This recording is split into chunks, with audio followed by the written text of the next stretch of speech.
Oh, well, let's see how we are. I think we're on there now. Are we on here? Hey, okay, good to see you. I got a new camera, and I read my stuff to y'all, and I read this, and I thought I could see who was on, and lo and behold, when I tried to play it back, it wouldn't play.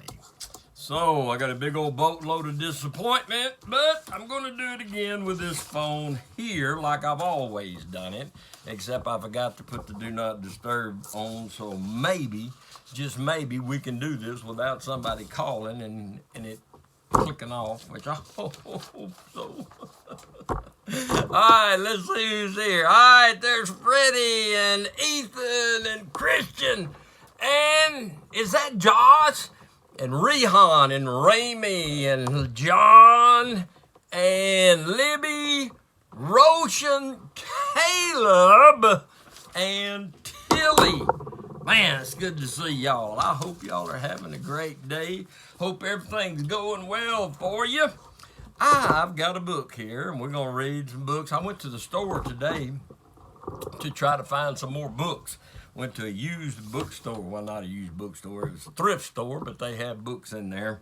But I couldn't find anything that I thought we might like, so I just came back over here and dug this one out. This is a book about 7 habits of happy kids. Now, I want you to be happy, and I sure would like to be a happy kid myself. I'd like to be a happy kid again. How many of y'all's happy? Raise your hand way up high. Let's see. All right. We want to be happy, don't we? That's right. Well, this one is about a porcupine, a little boy. He's a porcupine, and his name is, let's see if we can find out who this little fella is. His name is Pokey Porcupine, and he's having problems with the bully. Pokey Porcupine was sad.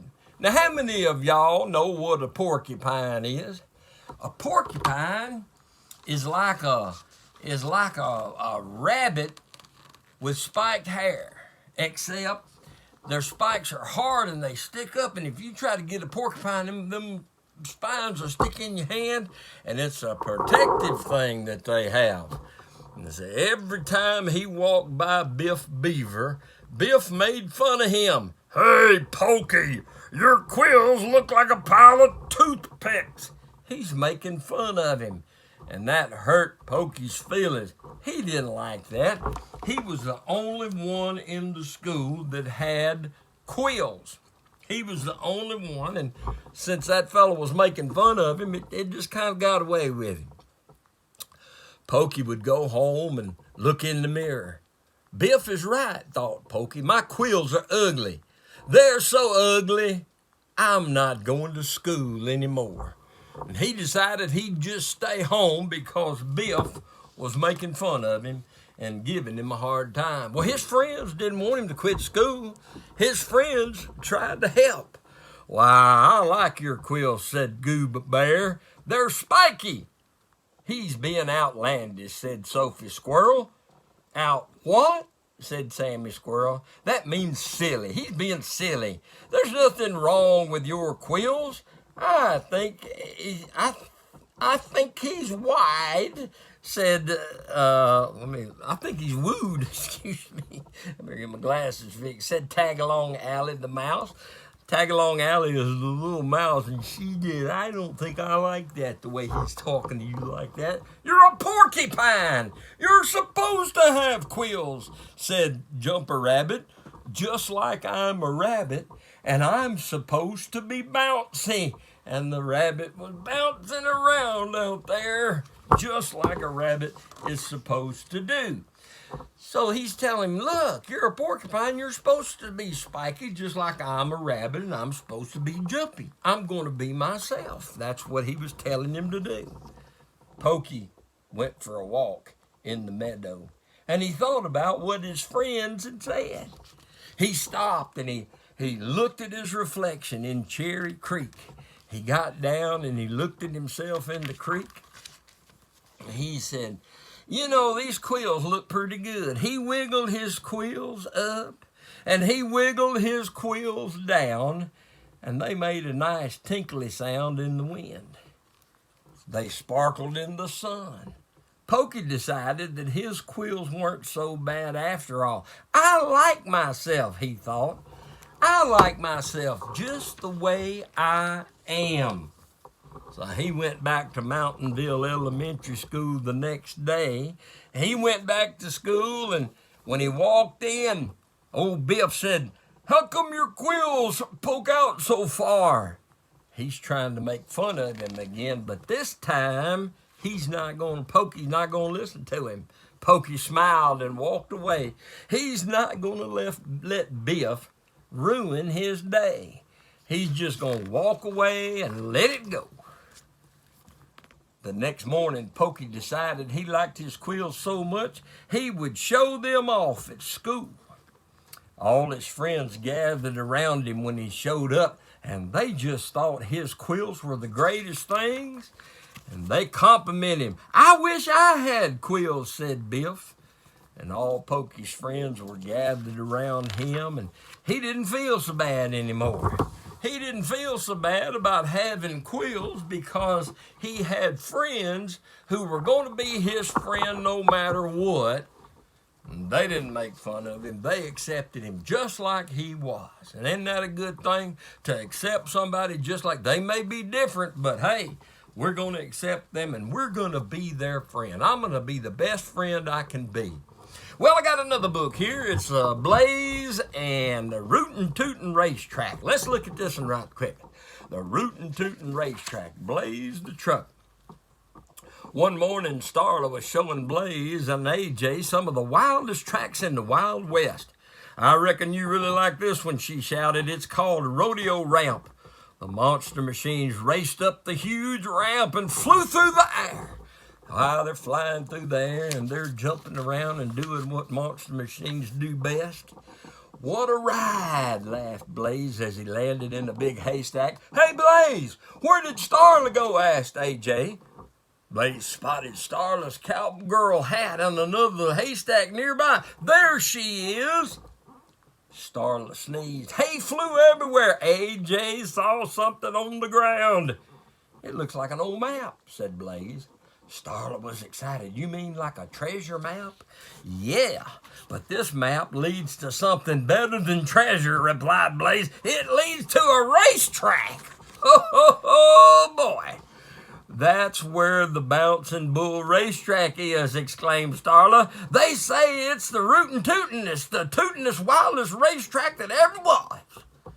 "So all we have to do is follow this map, and it's going to take us to the Bouncing Bull Racetrack?" asked AJ. "That's right, but getting there is going to be tough. It's going to be rough," said Starla. "Well, let's get started. As long as we stick together, nothing can stop us," said Blaze. "You said it," replied AJ. "This way, partners, to the Bouncing Bull Racetrack," yelled Starla. Yee-haw! Well, oops. They started off, and before long, they came to these geysers shooting up out of the ground. To get to the Bouncing Bull Racetrack, first we have to cross the colossal cliff, said AJ. "It sure is a long way to the other side," observed Blaze. Suddenly, geysers erupted beside them. "What in tarnation?" exclaimed Starla. "Whoa, those geysers are really blasting a lot of steam," said AJ. "Hey, that give me an idea," said Blaze. "Why don't we use that steam when it comes out of the geyser and said we'll let one of them blast us over to the other side?" So that's what they did. Starla grabbed a flat rock and hopped onto the geyser just as it exploded with steam. "Yee-haw!" she cried as the steam sent her flying through the air. "I made it." Blaze and AJ hopped onto another geyser and quickly joined Starla on the other side. AJ checked his map. "Next we have to go through Red Rock Canyon," he said. Vroom! They raced ahead and into the canyon. They're in the canyon. "Red Rock Canyon sure is quiet," said AJ. "A little too quiet," said Starla, "and it kind of smells bad." Just then, several stink clouds appeared and zipped past them. Uh-oh!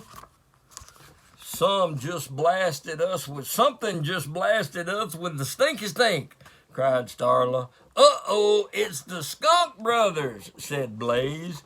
"Let's get out of here." And After them, giggled the skunk brothers. They're going to shoot more and more skunk clouds and try to get them. But they're leaving. Yeehaw! Those skunk brothers are chasing us, said Starla. How will we get away from them? Asked AJ. Blaze had an idea. We can use one of those rocks to block the canyon so the skunks can't follow us. Using their lassos, the monster machine snagged a boulder and blocked the path behind them. Bonk, bonk, bonk. One by one, the skunk bandits smashed into the big rock. So long, skunk bandits, laughed Blaze.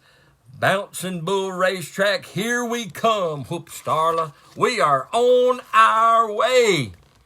Now we have to follow the track of the Rusty Railroad, said AJ. Looks like they go through that old tunnel, said Starla as she zoomed along the tracks. This way, fellas.